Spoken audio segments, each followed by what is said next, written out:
Welcome to This Explainer. Today, we're diving straight into an impartial, forensic look at the life, death, and geographical final resting place of a figure who completely altered the course of human history, Jesus of Nazareth. Now, we aren't looking at this through a theological lens today. Instead, we're looking strictly at the hard data. We're going to examine ancient texts, modern medical history, and actual archaeological digs to try and piece together the historical reality of the crucifixion. So here's the roadmap for our investigation today. We'll start with the prophetic texts, trace the history of crucifixion itself, zoom in on the specific Roman method, unpack the place of the skull, and finally, look at the competing theories for locating Calvary today. Let's get right into it. Section 1, Prophetic Texts. We're kicking off our forensic file right at the source, looking specifically at how early Christian traditions matched ancient Hebrew prophecies to the documented historical events of Jesus' life. To really grasp the massive scale of these claims, we have to understand the timeline of the source material. We're talking about texts written hundreds, sometimes over 1,000 years before the actual events took place. If you break it down by era, you have prophecies from over 500 years before Jesus was born. Then you have texts dating back more than 800 years, and incredibly, some writings go back more than 1,200 years, literally a millennium-plus change before the events in question. So what's fascinating here is how incredibly specific these ancient data points are. For example, you have the prophet Micah, writing over 7 centuries prior specifically naming Bethlehem as a birthplace. Zechariah mentions a betrayal for exactly 30 pieces of silver, which the Gospel of Matthew later records as the exact, down-to-the-coin price Judas was paid.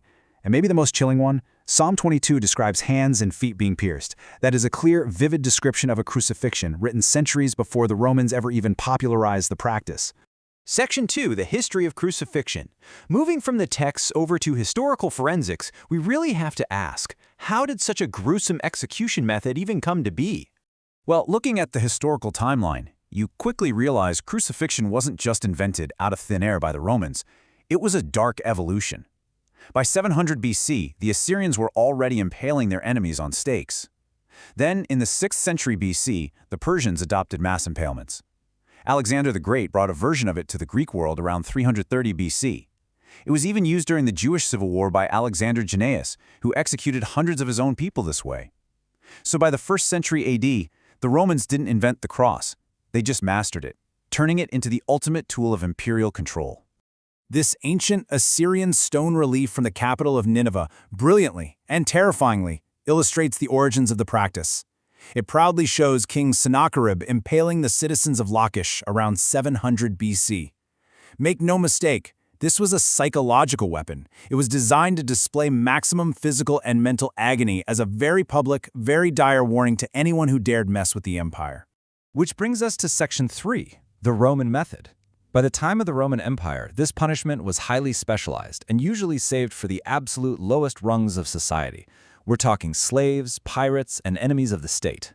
We actually have a chilling eyewitness account from the 1st century historian Josephus that tells us exactly how this went down. He notes that victims were brutally tortured beforehand.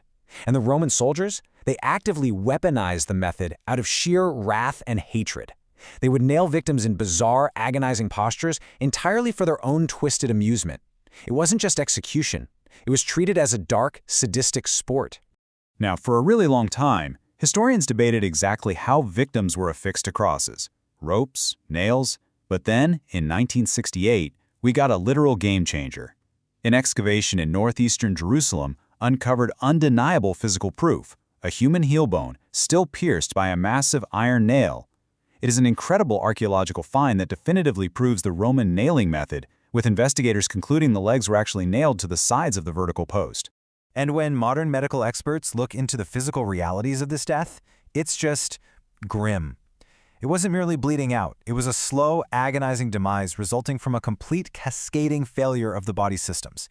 You had severe shock from the initial trauma. Then the body's position severely restricted the lungs, leading to slow asphyxiation. Ultimately, the victim would succumb to heart failure. Essentially, they died from an unbearable combination of suffocation, shock, and total exhaustion. Okay, Section 4, the place of the skull. Let's pivot from the how to the where. We need to look at the exact geographical scene of the crime. The ancient texts are very specific, calling the site Golgotha in Aramaic, or Calvariae Locus in Latin, which, by the way, is where we get the English word Calvary. Both names literally translate to the place of the skull, or just a skull, and this name has sparked intense debate. Did they call it that because it was a bleak execution ground literally littered with skulls? Or was it a topographical thing, a rock formation that visually looked like a human face? And finally, Section 5, Locating Calvary Today. Figuring out exactly where this happened 2,000 years later is a massive puzzle. The texts demand a specific criteria. It had to be immediately outside a first-century city gate and close enough to a road that people walking by could read the inscription on the cross. This has led to two major competing archaeological theories. Let's compare the two main contenders. First, you have the traditional site, the Church of the Holy Sepulchre. This spot was identified way back in 325 AD by the Roman Empress Helena. And fascinatingly, she found it buried beneath a pagan temple to Aphrodite that Emperor Hadrian had built in the 2nd century. Then, on the other hand, you have Gordon's Calvary, often called Skull Hill. This is a much more recent proposition from 19th century Protestant scholars. Its main claim to fame is a rocky cliff face that literally looks like a skull, sitting right near an ancient rock-cut tomb known as the Garden Tomb. But when you really dig into the archaeology, the traditional site gains a ton of traction. Excavations have revealed an ancient Meleke limestone quarry directly underneath the Church of the Holy Sepulchre. Now, why is a quarry important? Because in the 1st century, before Herod Agrippa expanded the city walls, this specific quarry would have been just outside the city gates. That perfectly matches the biblical description of a highly visible execution site on the outskirts of town. As we wrap up this explainer, I want to leave you with something to really think about. Look at the sheer historical weight of the evidence we've just gone through. You have ancient prophecies spanning a millennium, a barbaric execution method honed by brutal empires over centuries, and a contested patch of limestone quarry outside ancient Jerusalem. So how did the execution of a single figure, suffering a common, humiliating Roman punishment, end up so profoundly altering the course of human history? It's a massive question, one that history, archaeology, and text can only take us so far in answering. Thanks so much for joining me today, and keep questioning the history around you.